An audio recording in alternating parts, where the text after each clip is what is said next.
हर खबर पर होगी आपकी पकड़। डाउनलोड कीजिए एबीपी लाइव ऐप।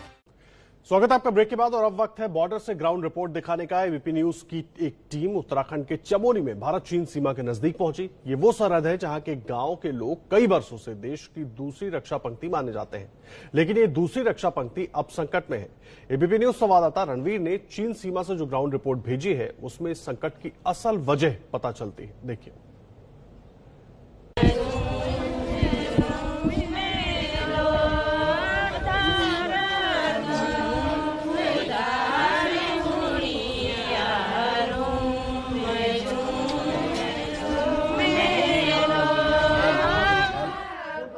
उत्तराखंड में चीन सीमा से लगते इलाके में ये झुमैलो गीत सिर्फ पहाड़ की महिलाओं के ही नहीं, इस पूरे सीमावर्ती इलाके की वेदना के भी गीत है। वो वेदना जो एबीपी न्यूज के कैमरे में इन तस्वीरों में दिख रही है। गांव में सन्नाटा पसरा हुआ है, कई घरों में ताले लटके हैं, कई मकान जर्जर हालत में हैं, कई घरों में झाड़ियां और घास उगाई है। उत्तराखंड में चीन सीमा से सटे इलाकों की ये तस्वीर पीड़ा तो पैदा करती ही है, उससे ज्यादा देश की सुरक्षा के लिए भी चिंता पैदा करने वाली है।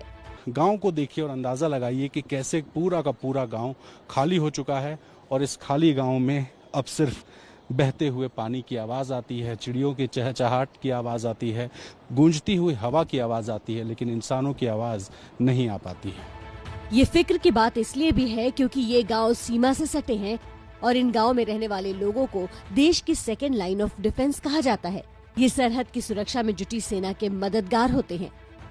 सरहदों की सुरक्षा यूं तो जवानों के हाथों में होती है, लेकिन एक सेकेंड लाइन ऑफ डिफेंस भी होती है। जो लाइन बनाते हैं वो ग्रामीण जो सीमावर्ती क्षेत्रों में रहते हैं। लेकिन बीते कुछ सालों में अगर बात करें तो ये जो सेकेंड लाइन ऑफ डिफेंस है ये खाली होती जा रही है। एबीपी न्यूज की टीम उत्तराखंड के चमोली जिले में चीन सीमा से सटे कई गाँव में पहुंची। गाँव भले ही अलग अलग थे, लेकिन तस्वीर लगभग एक सी दिखी। की सीमा से सटे चमोली जिले में मैं मौजूद हूं मलारी जाने वाले रास्ते में।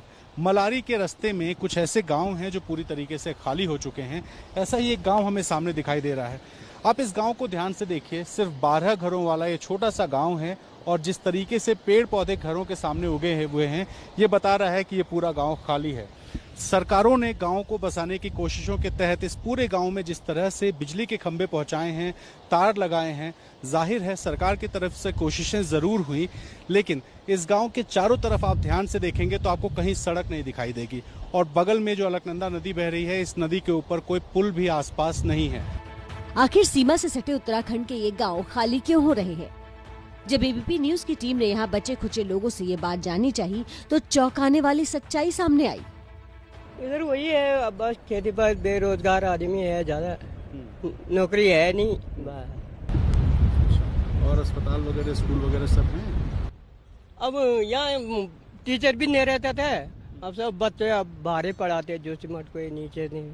तो कितना दूर जाना होता है इलाज? जोशीमठ जाना पड़ता गाड़ी की, अब के परेशानी है। जोशीमठ ज्यादा बीमार हो गए, श्रीनगर हुआ, देहरादून। हम प्राइमरी स्कूल है 5 तक का है, बाकी हमको जाने के लिए तपोवन जाना पड़ता है। जोशीमठ जो लोग 6 में चले जाते वही तपोवन या जोशीमठ जाना पड़ता है उनको। यहाँ से जोशीमठ यहाँ से 40 किलोमीटर आगे है।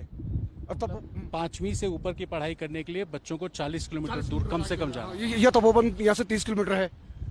इन दो जगह से जाना पड़ता है उनकी। यह है कि जिस आदमी के पास की ना पैसा पाई होगा तो वही जाएगा, बाकी लोग 5 के बाद कुछ लोग पढ़ाई नहीं कर पाते। सुना आपने, न शिक्षा व्यवस्था है, न स्वास्थ्य व्यवस्था। मोबाइल नेटवर्क की हालत यह है कि अगर कोई इमरजेंसी हो और फोन पर बात करनी हो तो सिग्नल के लिए 15 किलोमीटर दूर जाना पड़ता है। नेटवर्क नहीं है आपके मोबाइल में तो किस तरह आप लोग अपना काम चलाते? यहाँ से सर काम करने जब हमको किसी आदमी से बात करना है तो हमको यहाँ से कम 15 किलोमीटर आगे जाना पड़ता था। वहाँ पे नेटवर्क नहीं मिलता था, तभी लोग हम किसी से बात करते थे। तो बाकी ये है कि यहाँ है तो यहाँ है भाई, कुछ नहीं, हमको उस चीज का कोई पता नहीं है। ये देश के उस संवेदनशील इलाके के हाल है जहां हरदम दुश्मन का खतरा बना रहता है, जहां चीन की सरहद मिलती है। यहाँ की समस्याएं कुछ सिस्टम से उपजी हैं तो कुछ कुदरत ने पैदा की हैं। ये जो पहाड़ी आप देख रहे हैं ये दिखने में बेहद खूबसूरत दिखाई दे रही होगी, लेकिन इस पहाड़ के नीचे की जिंदगी बहुत ही मुश्किल है। और शायद यही वजह है कि 18 साल पहले ये जो गांव आपको दिखाई दे रहा है ये गांव खाली हो गया।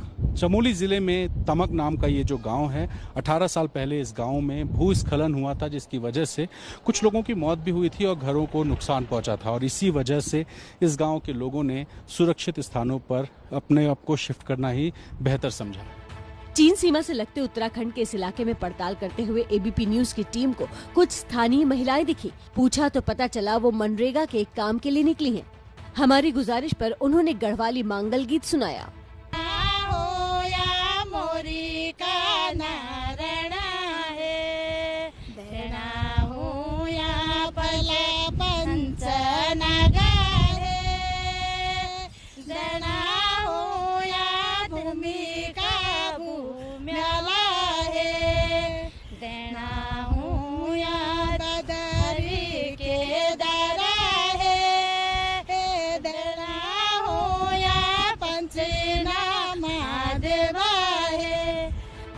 सन 62 की जंग में इनके बुजुर्गों ने सेना की बहुत मदद की थी। हमने पूछा अब ऐसे हालात हुए तो वो क्या करेंगे, तो जरा इन महिलाओं का जवाब सुनिए। में मौका मिलेगा तो आप लोग करेंगे? हम तो तुरंत चले जाएंगे। कैसे अब जैसा हमसे हो जाएंगे, जो हमारे पास हथियार होगा वैसे हम भी जाएंगे। आपके पास क्या हथियार है? क्या दरांती, कुटला, थमाली, कुल्हाड़ी, उसको लेके जाएंगे। मसले अपनी जगह हैं, लेकिन सीमावर्ती पहाड़ी इलाकों की इन महिलाओं के देश प्रेम का जज्बा अपनी जगह है। लेकिन ये जज्बा बना रहे और चीन सीमा से सटे उत्तराखंड के ये गांव भी फलते फूलते रहे, इसकी चिंता भी की जानी चाहिए। 3 ऐसे जिले हैं जो चीन की सीमा से लगते हैं। ये जिले हैं उत्तरकाशी, चमोली और पिथौरागढ़। ऐसे में सरकार यूं तो पूरे प्रदेश में पलायन रोकने की पूरी कोशिश में लगी हुई है, लेकिन इन खास 3 जिलों में कोशिशें बड़ी संख्या में हो रही हैं। लेकिन अभी भी कई ऐसी समस्याएं हैं जिन समस्याओं को सरकार को दूर करना है, तभी सीमा के सेकेंड लाइन ऑफ डिफेंस के इस फोर्स को पलायन करने से रोका जा सकता है। कैमरा पर्सन प्रेम सिंह के साथ रणवीर, एबीपी न्यूज, चमोली, भारत चीन बॉर्डर।